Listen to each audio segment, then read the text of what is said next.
वीरेंद्र जी, 16 घंटे की बहस के बाद देश को क्या मिला? देखिए, कुछ जानकारी आनी थी प्रधानमंत्री की ओर से, वो पहली बार आई। हालांकि 3 महीना पहले ये युद्ध समाप्त हो गया था। छोटा युद्ध था, 2-3 दिन का युद्ध था। हालांकि जनता चाह रही थी कि युद्ध और लंबा हो जाए, थोड़ा बड़ा हो जाए। हर आदमी तैयार था कि अब की बार पाकिस्तान को सबक सिखा दो, लेकिन 2-3 दिन में वो समाप्त करना पड़ा।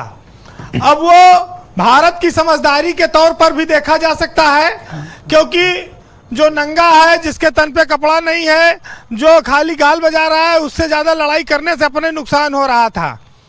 बस हैरत की बात यह है कि पाकिस्तान वाले पता नहीं किस चीज का विजय दिवस मनाए ये पहलगाम की घटना के बाद, जब युद्ध रुका। सीज फायर किसने कराया, किसके कहने हुआ, ये सब तो बहुत देश के इंटेलेक्चुअल वर्ग के लिए होगा। आम आदमी ये कह रहा था कि अब की मोदी इनका ठीक कर देंगे कायदे से, और अब की बार छोड़ना नहीं। लेकिन जब आप सत्ता में बैठे होते हैं, सरकार में होते हैं, तो आपकी जिम्मेदारियां राष्ट्र के प्रति दूसरी होती हैं और ज्यादा होती हैं। शायद इस देश में जब जब युद्ध की नौबत आई, तो जो दल सत्ता में रहा है उसने अपने परिस्थितियों के हिसाब से फैसला किया होगा। आज प्रधानमंत्री सारे मामलों को उन्होंने अपनी आंख से देखा है और अपने हिसाब उनका फैसला लिया है। तो ये जो भी फैसला आया वो इस देश के हित का फैसला माना जाए, और ये माना जाए कि सरकार ने भारत की तरक्की के लिए इस युद्ध विराम को स्वीकार किया, सहमति बनाई। जी विजय जी, डिप्लोमेसी में हम कामयाब रहे, क्योंकि विदेश में हमारे डेलीगेशन गए थे, वहां पर बड़ा समर्थन भी मिला। भारत जी भी गए थे। उज्ज्वल है, इसमें कोई शक नहीं है। ट्रंप राष्ट्रपति बनने से पहले बहुत लोकप्रिय थे।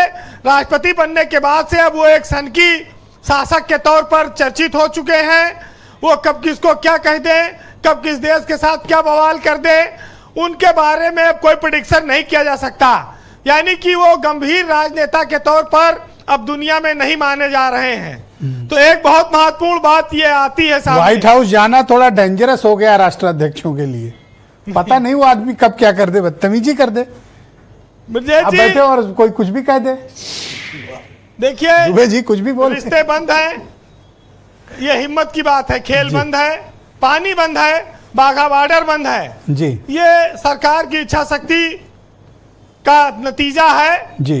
और प्रधानमंत्री नरेंद्र मोदी ने 10 साल से वो राज कर रहे हैं, 11 साल पूरा कर चुके हैं। उन्होंने इस देश की अगर भलाई के लिए कोई निर्णय किया है, तो इसमें अभी बहुत मौका आएगा निपटने का।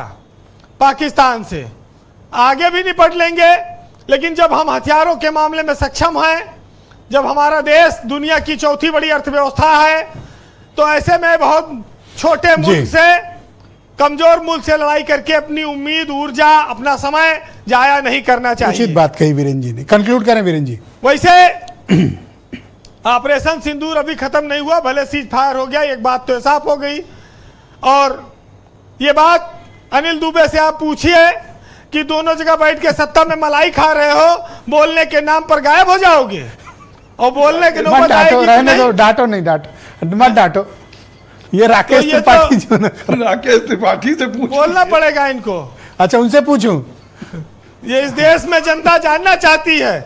पश्चिमी उत्तर प्रदेश में ये इसीलिए गए थे कि हमारी सीटों पर वो अपने प्रत्याशी लड़ा देते हैं, हमको जो है मौका नहीं दे रहे हैं। लेकिन अब आज वहां जाके बोलते भी नहीं, अजीब हाल है जी। वही कंक्लूड रहनुमाओं की अदाओं पर फिदा है दुनिया, और किसकी अदा पे? इस बहकती हुई दुनिया को संभालो यारो। तो दुबे जी भी हमारे वही हैं। लेकिन आज एक बार फिर मुनव्वर राना का वो शेर बहुत मौजू हो जाता है, जो उन्होंने सिंधु नदी पर लिखा था कि सिंधु सदियों से हमारे देश की पहचान है, और ये नदी गुजरे जहां से समझो हिंदुस्तान है। इस नदी को देश की हर एक कहानी याद है, इसको बचपन याद है, इसको जवानी याद है, ये कहीं लिखती नहीं है, इसे सब मुँह जवानी याद है, और ऐ सियासत इसे तेरी हर एक मेहरबानी याद है। अब नदी को कौन बतलाए कि ये पाकिस्तान है, ये नदी गुजरे जहां से समझो हिंदुस्तान है। वाह वाह, बहुत शुक्रिया वीरेंद्र जी, बड़ी मौजूद बात आपने की, बहुत बहुत धन्यवाद, बहुत शुक्रिया। और बहन भाइयों, इस पर चर्चा का